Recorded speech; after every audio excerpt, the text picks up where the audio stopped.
Asia ternyata hanya sebagai kucing garong. Hampir 70% menterinya adalah menteri-menteri Jokowi. Betul? Apakah kita terima? Apakah kita terima? Siap berjuang? Kita harus berani mengatakan yang hak adalah hak, yang salah adalah salah, yang batil adalah batil. Ternyata yang kita gadang-gadang Prabowo Subianto sebagai macan Asia ternyata hanya sebagai kucing garong. Kita tahu fenomena di gang-gang di Jakarta. Ternyata sekarang kucing takut sama tikus. Dia mengatakan saya adalah belajar, guru saya adalah Jokowi. Dan dia adalah menyatakan dirinya tetap loyal dengan program Jokowi. Apakah itu? Baik. Bagaimana kabarnya Pak Iwan? Alhamdulillah sehat ya, sehat. Nah, dalam beberapa hari capek walaupun beberapa hari yang lalu kita kepanasan sama-sama di Jakarta. Oh ya. Kan kemenangan dan pelantikan Bapak kan. Iya, di jalan ya. Kebetulan saya di istana.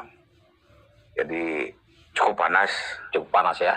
Tapi kita senang, bahagia, terharu ya karena yang sudah kita tunggu selama 20 tahun kan. Iya, alhamdulillah. Jadi presiden. Ya, Bapak kita sudah jadi presiden. Mudah-mudahan ke depan dengan cita-cita Pak Prabowo, ya hilirisasi dan sebagainya, ini akan segera terwujud. Amin, amin, ya. amin ya. Pastikan sebagian melanjutkan juga program Pak Prabowo yang bagus-bagus kan, Pak Jokowi yang bagus-bagus kan. Ya pasti. Nah, apa ada situasi yang berkembang saat ini? Itu kemarin katanya ada viral-viral apa itu? Ada salah seorang Habib kah? Menghina Pak Prabowo. Oh, yang Habib Muksin. Oh, Habib Muksin ya? Habib Muksin ya. Gimana Pak Habib itu? Jadi gini, Habib Muksin ini sebenarnya kawan saya, ya. Dari 2014, 2019 pun beliau itu berjuang bersama saya. Iya. Ya. Jadi saya tahu persis lah bagaimana Habib Muksin ya. Setelah itu yang mengajak kami turun ke jalan pun ya beliau. 2019 itu. 2019 yang ngajak turun ke jalan pun beliau. Oh, Habib ya. Habib Muksin ini. Nah, cuma ketika kami turun ke lapangan, beliau di mana? Begitu kami ditangkap. Oh ya, yang dulu ditangkap itu ya. Terkait kerusuhan Bawaslu, ya. Beliau di mana? Dan selama kami 1 tahun di penjara pun, ada nggak empati dan pedulinya Habib Muksin kepada kami? Tidak ada sama sekali. Ya, jadi sudahlah ya, Habib, saya hormat dengan Habib. Cuma sudahilah ya, sudahlah capek lah ya. Jangan terus provokasi anak-anak bangsa untuk saling bermusuhan ya. Untuk saling bermusuhan ini. Iya. Capek ya. Jangan provokasi kami untuk kembali ke jalan. Ujung-ujungnya begitu kami kena masalah pun, yang bertanggung jawab siapa? Ada saudara anak bangsa yang dikurung bareng saya. Mana pedulinya orang-orang yang sudah mengajak kami turun ke lapangan, turun ke jalan? Nggak ada. Terus apa alasannya yang membuat orang turun ke jalan terkait pemerintahan yang baru ini, Pak Prabowo? Iya, makanya saya bilang kan begini. Pak Prabowo ini kan seorang negarawan ya. Ya. Dia selalu mengorbankan kepentingan-kepentingan kecil dan lebih memilih kepentingan-kepentingan besar ya, demi kemaslahatan dan kemakmuran kesejahteraan seluruh rakyat Indonesia. Sementara kalau Habib ini memprovokasi, tidak ada lain, tidak bukan, tujuan cuma apa? Membuat situasi dan suasana yang sudah kondusif ini menjadi saling perpecahan lagi. Ini bahaya untuk kesatuan dan persatuan bangsa Indonesia. Dan saya tidak sepakat ya. Kita berikan kesempatan Pak Prabowo untuk menata semuanya lebih baik. Ya. Jadi nggak usah diganggu dengan hal-hal seperti ini. Ya. Pak Prabowo ya itu memilih jalan dengan mengorbankan rasa ego dan sakit hati semata-mata untuk apa coba? Untuk kemajuan bangsa dan negara ini. Ya. Sementara kalau Habib Muksin memandang dari salah satu sisi ketidakpuasan dari mereka atau golongannya terhadap kebijakan-kebijakan Prabowo yang diambil yang dianggap mereka tidak berpihak kepada mereka. Gak mungkin kepentingan minoritas yang kecil ini kepentingan lebih besar akan terkalahkan. Pak Prabowo lebih memilih bangsa negara daripada kepentingan individu gitu loh. Iya. Itu makanya saya gak sepakat dengan Habib Muksin. Dan saya ingat, Saya masuk dan turun ke lapangan, turun ke jalan, karena saya nggak terima ketika bapak saya dihinakan. Ya kan? Ya. Justru sekarang yang menghina orang yang saya hargai, saya hormati sebagai Habib. Ya. Seharusnya dia memberi pembelajaran kepada umat dong. Betul. Bukan memprovokasi orang yang hanya sudah karena- adem-adem hanya karena Kemarin beda pilihan. pembelian menteri juga kan Pak Prabowo kan mau nunjuk beberapa menteri kan. Iya pasti kan gini lah. Pak Prabowo pasti menunjuk menteri-menteri berdasarkan pertimbangan-pertimbangan taktis dan strategis Betul. untuk kepentingan bangsa, ya. Gitu loh. Memang kita semua ini komponen masuk kementerian ini kan macam-macam ini. Ada dari Ya. partai politik, ada profesional. Ya. Tapi ingat ya, Pak Prabowo milih pejabat, seseorang menjadi pejabat negara, kan berdasarkan hitung-hitungan, Betul. taktis, strategis, profesional. Ya. Nggak bisa hanya karena kedekatan, karena kesukaan, diakomodir tanpa punya kemampuan. Betul. Gitu loh. Betul sekali. Jadi sekali lagi saya menghimbau kepada Habib Muksin yang saya hormati, Habib, sudah-sudahlah, ya. Nggak usah lagi memprovokasi begini, ya. Sudah tua lah, Habib, kita sama-sama tua, Habib, sudah. Ya, kita bekerja sesuai bidang masing-masing. Kalau Habib bicara umat, ya berbagi umat. Tapi jangan menganjurkan untuk kembali turun ke jalan. Iya. Nanti lari lagi. Ya. Jadi sebenarnya begini. Oh, Pak Prabowo ini kan belum bekerja. Pak Prabowo kan baru saja dilantik dan menentukan kabinetnya. Ya. Dan ini udah mulai ada yang ribut-ribut lah masalah jatah menteri atau siapa di dalamnya. Yang jelas ada doktrin Pak Prabowo kepada kita semua dan seluruh Indonesia. Ya, kalian yang menghina Pak Prabowo dipersilahkan. Ya, Pak Prabowo tidak akan membalas kalian. Ya, tetapi terkadang pengikut-pengikut setiap Pak Prabowo ini tidak terima. Ya, tidak terima. Bapaknya dibuat seperti itu, dihina, direndahkan. Dan semoga saja kita semua ya loyal Pak Prabowo tetap memegang teguh doktrin Pak Prabowo untuk tidak membalas hinaan orang lain. Ya. Ya. Dan kecuali sudah kelewat batas kali ya. Sudah kelewat batas kali ya. Tapi tetap kita gunakan ranah hukum. Iya, makanya itu. Saya yang pegang ucapan Bapak Prabowo cuma satu. 1.000 kawan kurang, satu Ya. musuh terlalu banyak. Betul. Ya. Apalagi Habib Muksin ini kan, iya kawan seperjuangan saya. Masa kita harus berbenturan? Saya juga sering sama-sama beliau kalau ada aksi di Di Monas kan ingat nggak? Monas. Saya sering sama beliau. Iya kita turun bareng kan? Tapi saya kaget melihat video itu. Loh, ini Habib yang saya kenal ini kok begini. Ya. Ya kan sangat disayangkan. Gitu loh. Dan banyak sedikitnya ada orang terpengaruh di dalamnya. Itu pasti itu tuh. Rusaklah otaknya di situ. Jadi seharusnya ya ini bukan menggurui Habib ya. Sebagai keturunan Nabi, sebagai seorang Habib, itu harusnya itu membuat sejuk. Yang menyampaikan kepada orang bawahnya bukan membenci orang. Jangan sampai menanamkan kebencian kepada orang lain. Itu. Karena apa? Habib itu kan pasti banyak pengikutnya lah, khususnya umat Islam. Tapi jangan sampai umat Islam ini yang Malah pengikut memecah ini belah gitu. Terpecah belah dan mereka saling menghina. Harusnya pemersatu karena kita sudah tahu bahwa Pak Prabowo sendiri ya bukan Pak Prabowo ini bukan Habib, bukan keturunan Nabi, tapi beliau sudah menjalankan banyak sekali sunnah-sunnah Nabi. Ya itu saya setuju, itu sepakat saya itu. Dengan tingkah laku, dengan tindakan. Ya diantaranya mempersatukan orang, mempersatukan umat dari berbagai kalangan. Nah, ini sudah dilakukan oleh Pak Prabowo. Jadi kepada saudara-saudaraku, kalau saya pribadi, ya banyak Habib terkenal yang saya kenal dan mereka hebat-hebat. Nah, saya hanya berpikir kalau itu baik saya ikuti, yang tidak baik saya tidak ikuti. Dan saya tetap menghormati namanya Habib.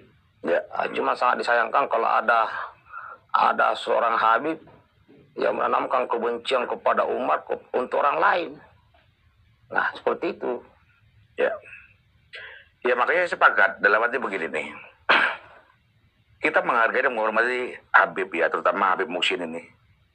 Yang saya bilang tadi, dari 2014, 2018, 2019, itu udah berjuang bersama-sama kan? Iya. Pak Saleh juga pernah ketemu, sering ketemu kan? Nah, Kan sama-sama idola, salah satu idola saya Habib Rizik kan HRS. Itu idola saya sampai sekarang itu HRS. ya, Imam Besar itu. selama dia di mana-mana pun saya dampingi Habib Muhsin zaman 2019 itu. Ya. Bahkan saya sampaikan, kami semua turun ke jalan ini yang ngajak siapa coba? Ya. Kalau bukan mereka-mereka ini kan? Nah, setelah kami turun ke jalan dan kami ditangkap, mereka kemana? Terus selama kami di dalam, mereka kemana pedulinya juga? Gak ada. Sekarang nongol, tiba-tiba memprovokasi lagi. Mengatakan Prabowo yang tidak layak untuk diucapkan oleh seorang Habib. Makanya saya, sesama umat Islam, untuk saling mengingatkan dia, karena kewajiban saya juga. Iya. Apa yang dilakukan Habib ini nggak pas. Ya. Indonesia ini baru saja menyelesaikan pesta demokrasi yang begitu menegangkan kan. Betul. Sekarang sudah terpilih Prabowo, yang milih pun rakyat Indonesia. Berarti rakyat Indonesia menghendaki Prabowo jadi presiden. Dan karena Dapat itu dari Allah Subhanahu wa iya, itu ada campur tangannya Allah di sini. Iya. Ya. Jadi Bapak Prabowo ini dilantik aja baru kemarin tanggal 20. Iya. Belum sempet mau ini mau itu belum. Belum. Ini kan masih melantik. Malu melantik menteri, wakil menteri, dan kepala bidang. Ya. Tentunya kan sangat prematur untuk mengatakan yang seperti itu. Ya. Kita berikan dulu kesempatan Pak Prabowo ini menunjukkan bahwa dia lebih mampu, lebih hebat. Kita support, kita dukung. Bagaimanapun Pak Prabowo ini kan orang yang sudah kita dorong dari tahun 2008, 2009, 2014, 2019. Dan alhamdulillah Allah baru mengabulkan semua doa-doa kita ini 2024. Masa kita dorong, begitu sudah jalan, mau kita hambat, kan kasihan gitu. Betul. Ya, kurang tulus bagaimana Pak Prabowo kepada bangsa dan negara ini. Kalau merasa bicara sakit hati, kita belum ada apa-apanya. Belum ada apa-apanya. Dibandingkan penderitaan beliau kan. Pengorbanan beliau. Banyak pengorbanan. Pengorbanan beliau itu dari luar batas loh. Baik materi, ya, jabatan. Semua Udah terlalu banyak lah, udah terlalu banyak. Jadi Pak Prabowo ini kan di sisa umur beliau ini hanya mau mengabdi kepada bangsa dan rakyat Indonesia, dan ada yang selalu melekat pada diri kita, pada pikiran kita. Pak Prabowo bilang begini, saya hanya ingin tersenyum di saat saya dipanggil oleh Tuhan. Nah, itulah yang membuat kita. Merinding itu. Nah, iya jarang, Bos. Pak Prabowo tidak butuh lagi untuk mencari kekayaan. Apa sih yang belum punya Pak Prabowo kan? Udah punya semua. Anak cuma satu. Iya. Ya. Dan anaknya juga kan punya potensi untuk pengembangan dirinya sendiri. Nah, iya makanya itu. Berarti kan Pak Prabowo di sisa umurnya ini, dia tidak akan mencari dunia lagi. Betul. Selain berbuat kebaikan untuk akhirat dia nanti. Nah, masa orang begitu gak kita dukung, gak kita support? Makanya. Nah, makanya itulah, sudahlah. Ke siapapun juga saya himbau lah, sudahlah ya. Kita ini, Indonesia ini, negara yang paling kaya di antara negara-negara lain kan. Kita lebih kaya nih. Dengan potensi sumber daya alam yang melimpah. Itu anugerah untuk kita. Betul. Berikan kesempatan Pak Prabowo untuk mengelola negara ini dengan benar. Ya. Oke.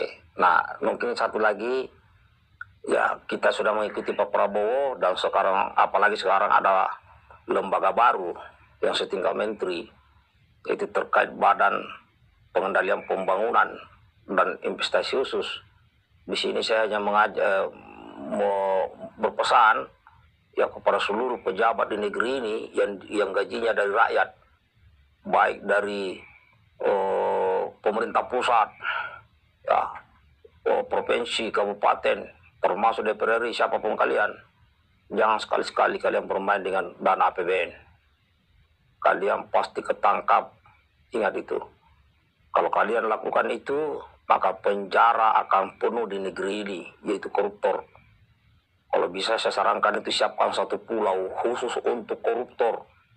Ya, dimiskinkan dulu, masukkan ke pulau yang kosong dengan keluarganya, cukup dibekali garam, ya, gula, ya, bibit padi, bibit jagung, sama ala-ala kerja tani.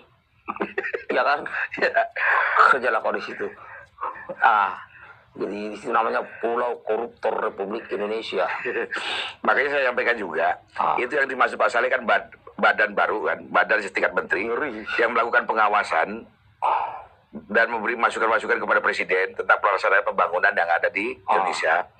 Ditambah lagi memastikan bahwa APBN ini bisa nyampe ke masyarakat. Kan?